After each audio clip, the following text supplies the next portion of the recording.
ମୁକ୍ତି ସଜବାଜ ହେଇକି କହୁଛନ୍ତି ମୁଁ ଆସୁଛି ତମ ପାଖକୁ ଆଦି। ଆମର ସବୁଠୁ ବଡ଼ ଶତ୍ରୁ ନତାଶାର ମୁଖ ଖୋଲିବା ପାଇଁ। ଆଜି ପରଠାରୁ ଆମ ଦି ଜଣଙ୍କ ଭିତରେ ଆଉ କେହି ବି ଆସିବେନି। ଆଜି ପରଠାରୁ ଆମେ ଦି ଜଣ ସମ୍ପୂର୍ଣ୍ଣ ଭାବରେ ଏକ ହେଇଯିବା। ଆଉ ଆଜି ପରଠୁ ଆମେ ଦି ଜଣ ମିଶିକି ଆମ ଜୀବନରେ ଗୋଟେ ନୂଆ ଆରମ୍ଭ କରିବା ଆଦି। ମୁକ୍ତି ଏମିତି କହିକି ଯେତେବେଳେ ଉଠିକି ଆଦିଙ୍କ ପାଖକୁ ଯିବାକୁ ଲାଗୁଛନ୍ତି ସେଇ ଟାଇମ୍ରେ ମୁକ୍ତି ଦେଖୁଛନ୍ତି ସେ ଜାଗାରେ ଗୋଟେ ଗିଫ୍ଟ ବକ୍ସ ଥୁଆ ହେଇଛି ଡ୍ରେସିଂ ଟେବୁଲ ଉପରେ।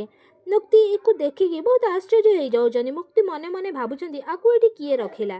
ସେଇ ଟାଇମ୍ରେ ଯେତେବେଳେ ସେ ଗିଫ୍ଟ ବକ୍ସଟାକୁ ଓପନ୍ କରୁଛନ୍ତି ମୁକ୍ତି ତା ଭିତରୁ ଗୋଟେ ଫୋନ୍ ବାହାରୁଛି। ଆଉ ସେ ଫୋନ୍ରେ ରେକର୍ଡ଼ିଂ ହେଇକି ଅଛି ଯେ ମୁଁ ଜାଣିଛି ମୁକ୍ତି ତମେ ଏ ଫୋନ୍ ଧରିଲଣି ମାନେ ଏ ଗିଫ୍ଟ ବକ୍ସ ଓପନ୍ ହେଇସାରିଲାଣି। ଆଉ ତମ ଗିଫ୍ଟ ବି ତମେ ପାଇସାରିଲଣି। ଆଉ ଏଥିରେ ମୁଁ ଏଥିରେ ମୋର ସବୁକିଛି ସେଟ୍ କରିଦେଇଛି। ତମ ସହିତ ଯାହା ବି ସବୁ ଘଟଣା ଘଟିବ ସବୁକିଛି ମୁଁ ଜାଣିପାରିବି ମୁକ୍ତି।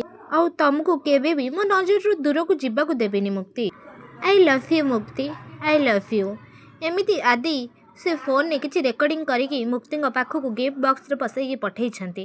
ସେଇ ଟାଇମ୍ରେ ମୁକ୍ତି ବି ସେ ଫୋନ୍କୁ ଦେଖିକି କାନ୍ଦି ପକାଉଛନ୍ତି। ଆଉ ମୁକ୍ତି ବି କହୁଛନ୍ତି ଆଇ ଲଭ୍ ୟୁ ଟୁ ଆଦି। ମୁଁ ଜାଣିଛି ଆଜି ତମେ ମୋତେ କେତେ ଭଲ ପାଅ ଆଉ ମୋର ଛୋଟ ମୋଟ କଥା ବି ତମେ ସବୁକିଛି ବୁଝିପାର। ଆଉ ଆଜି ମୁଁ ତୁମକୁ କଥା ଦେଉଛି ତମେ ମୋତେ ଯେତିକି ଭଲ ପାଉଛ ତମେ ମୋତେ ଯେତିକି କେୟାର କରୁଛ ଆଜିଠାରୁ ମୁଁ ତୁମକୁ ସେତିକି ଭଲ ପାଇବି ଆଉ ତମର ସେତିକି ମୁଁ କେୟାର ନେବି ଆଦି।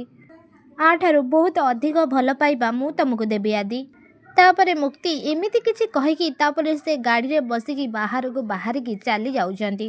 ହଁ ଦର୍ଶକ ବନ୍ଧୁ ମୋ ସିନ୍ଦୁରର ଅଧିକାର ସିରିଏଲରେ ଆଜିର ଅଧ୍ୟାୟରେ ଆପଣମାନେ ଏମିତି କିଛି ଦେଖିବାକୁ ପାଇବେ। ଆପଣମାନଙ୍କୁ କ'ଣ ଲାଗୁଛି କ'ଣ ଧନଶ୍ରୀଙ୍କ ପ୍ଲାନ୍ ସକ୍ସେସ୍ ହେଇଯିବ ନା ପୁଣି ସିରିଏଲ୍ ଆସିବ ଆଗକୁ ଏକ ନୂଆ ଟ୍ୱିଷ୍ଟ? ଆମକୁ କମେଣ୍ଟ ବକ୍ସ ମାଧ୍ୟମରେ ନିଶ୍ଚିତ ଭାବରେ ଜଣାନ୍ତୁ।